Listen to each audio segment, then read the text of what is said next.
Fuming over a sudden and unannounced hike in electricity bills, the Tripura Electricity Consumer Association staged a massive demonstration outside Bidyut Bhavan, the headquarters of the Tripura State Electricity Corporation Limited today.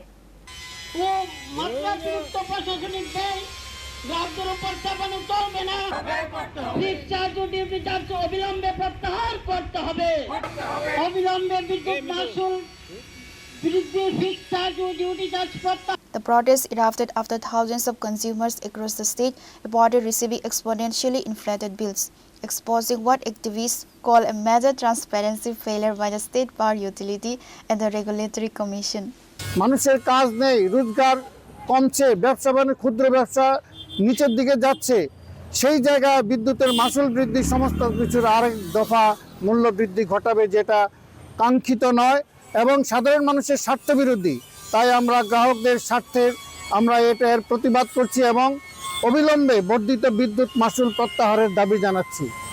আপনাদের এর পাশাপাশি আরও দাবি জানাচ্ছি, আপনারা জানেন আজকাল ঘন ঘন লোডশেডিং, লো ভোল্টেজ সমস্যা সারা রাজ্যের মানুষ আজকে জেরবার।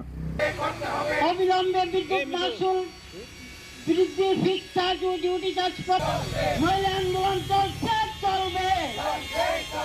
অল ত্রিপুরা ইলেকট্রিসিটি কনজিউমার অবিলম্বে বর্ধিত বিদ্যুৎ মাসুল প্রত্যাহার করতে হবে, স্মার্ট মিটার লাগানো বন্ধ করতে হবে। Reporter Pranav Magatla, Chini Khorang.